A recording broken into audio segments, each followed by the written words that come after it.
Alright, this is tenebrisgate, and for the first time in a while I'm doing this at a decent hour. So I'm 10, your lovely host, and well, something I've noticed for myself is when I first start these episodes, I hesitate because I don't want you guys to think I'm out here to fix you or make the world a better place. It's really just to provide an alternate perspective always. And a lot of times what happens is I get my own divine source feedback. Like sometimes it feels like a therapy session, sometimes it feels like reality check, sometimes it feels like a nice pat in the back, sometimes it feels like a pick me up, sometimes it feels like an affirmation, sometimes it feels like the divine source is just simply saying like, hey, like, have you ever thought about it in this kind of way before, you know? And something that has kind of gone on my radar, unfortunately, is emotional avoidance. You know, I think the first time I became aware of this concept, I was a little younger, maybe like in my late 20s. I know I sound really young. Thank you, by the way, for the compliment. They phrased it in terms of like emotional habits, in terms of like how we handle or process some difficult stuff, right? And some of us, we have emotional habits where if we get triggered, we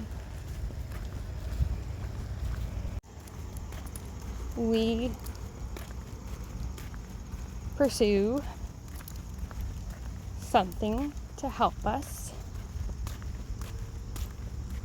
feel different. It could be we're seeking numbness.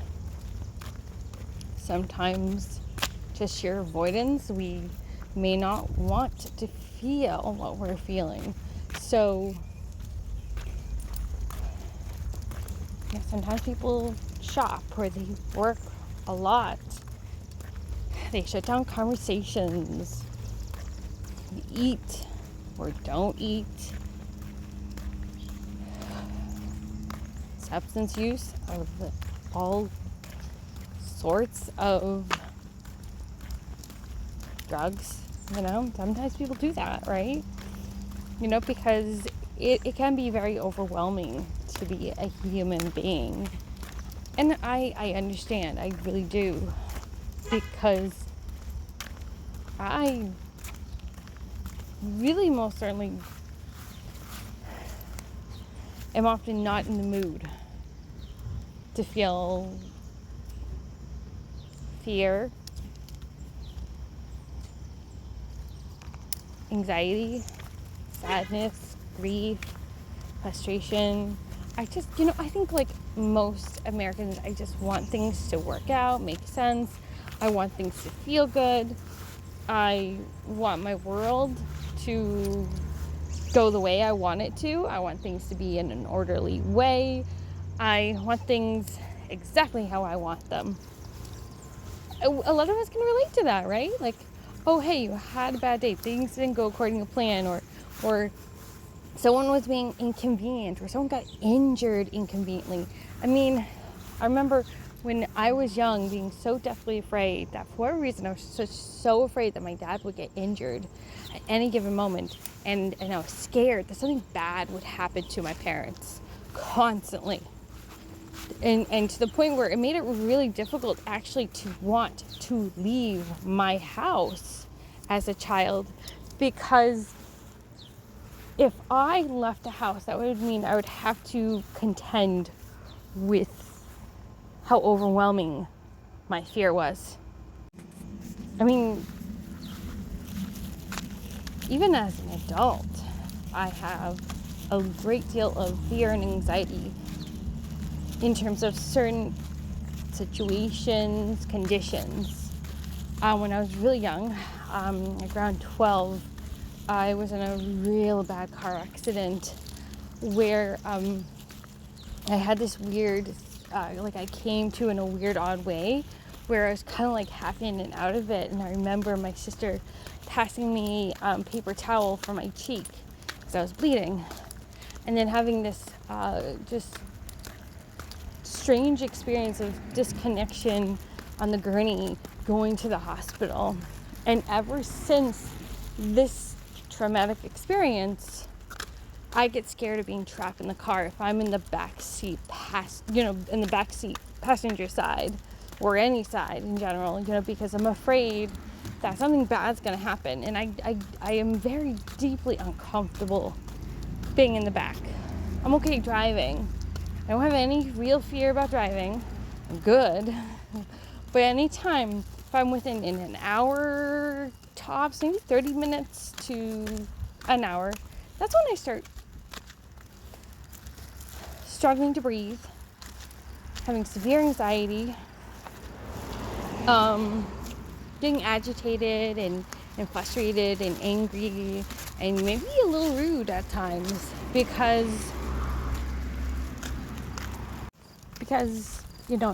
unconsciously, whether I'm aware of it fully or not, I'm remembering emotionally, like I'm having an emotional trigger about the situation. You talk about that too with some PTSD symptoms. Sometimes they're not in the mind, they're in the body and the emotional state. It's like an emotional trigger response, and it's real. You're having a PTSD symptom, but you're not recalling the event. You're just going through the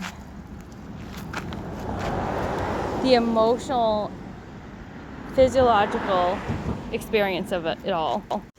And I do actually think that in terms of emotional avoidance, it does play out far too easily into CPTSD, PTSD, a lot of different mental health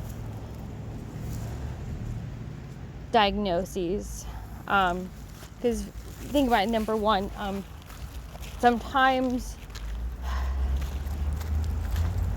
psychological stressors and symptoms can be exacerbated because of emotional avoidance. Because the desire to protect the self is so strong that you'll do almost anything just so you feel safe. And the more often you emotionally avoid a emotional experience, the stronger the desire to continue to avoid the trigger. And that's why sometimes it's really hard for people to overcome depression, CPTSD, because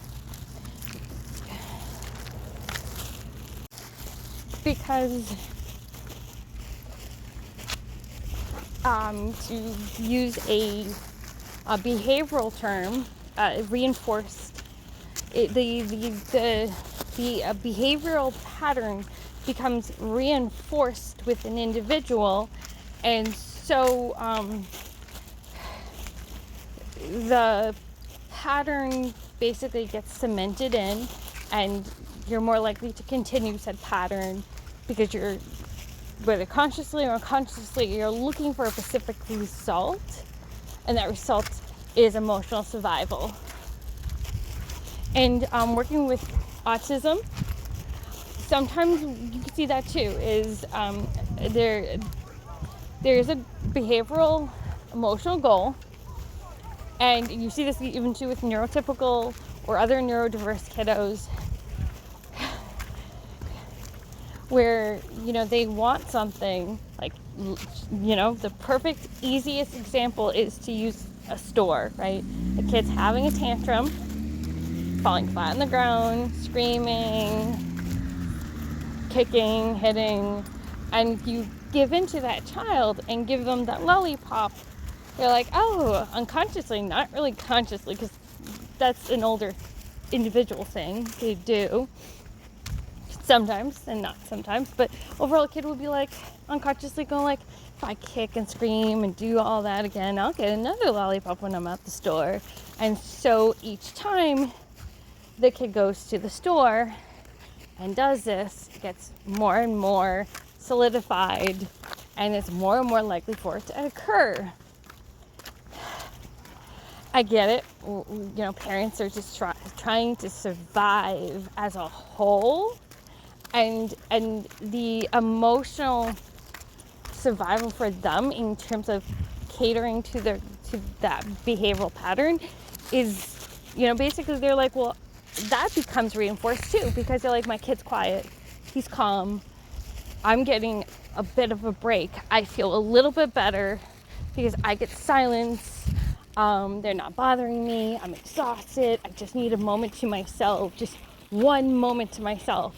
So even on their end, it becomes reinforced. It's more likely to occur often, because to go against that behavior pattern means you have to learn new skills, which is hard when you're tired and exhausted and stressed out, right? And that means that you have to begin a new pattern, a new habit, which is less likely when you're exhausted, stressed out, tired, right? Right? This is why you're not a parent and you see a parent doing what they have to do in a store and you feel like judging them. You should hold your tongue, because, well, guess what? One day, if you decide to become a parent, that's going to be you in their shoes. Maybe you have no room to judge. I mean, I don't do that sort of thing, but to keep the peace, I do other things, right? I'm prioritizing different things, and that's as far as I'm going to go in the Parenting 101 for single people. But to go back to emotional avoidance, right? Because that's really the main topic, right? When we are having a really, really tough time, we're having a tough time, we're tired, we're stressed out, we're worried, we're scared, the easiest thing to do is to cave in and give up that lollipop so you can have a moment to just rest and take it easy. That's why I feel like alcoholism and maladaptive behaviors are so powerful in people who struggle so hard emotionally, because they're just trying to emotionally survive. So if you are having difficulty cutting cigarettes out, or decreasing your drinking habits, or decreasing your coffee habits, or exercising, you're trying to live a better life, right? Well, it's going to take some time. It's going to take a lot of practice, because the things that made it so difficult, you no longer are giving yourself that out. You're no longer avoiding the intensity of the sweat and the physical exhaustion from the exercise. You're no longer avoiding whether it's mild to moderate to severe withdrawals, and you're no longer utilizing numbing to avoid your emotions. There's a lot of things, right? You're no longer emotionally avoiding anymore. So the intensity of it all, especially in the beginning, is pretty overwhelming. And so, yeah, sometimes you go back to old habits, and the crying child in the store situation is going to happen to you internally, where you're like, well, if I just have that one drink or have that one cigarette, I'm going to feel fine. I'm going to feel okay. And this is kind of why we as a society do need to give people slack and grace, especially as there are not always a lot of great support systems in place for all kinds of people. You know? I mean, I've talked about the psychological, anything that I could think of, part of emotional avoidance. And I feel like there are a lot of better experts out there than I, because I dropped out of my master's degree. So I'm not really expert of the year. I'm not an LMC doctor, financial advisor. I'm just entertainment value only. Like, you should just see me as a way to see things differently.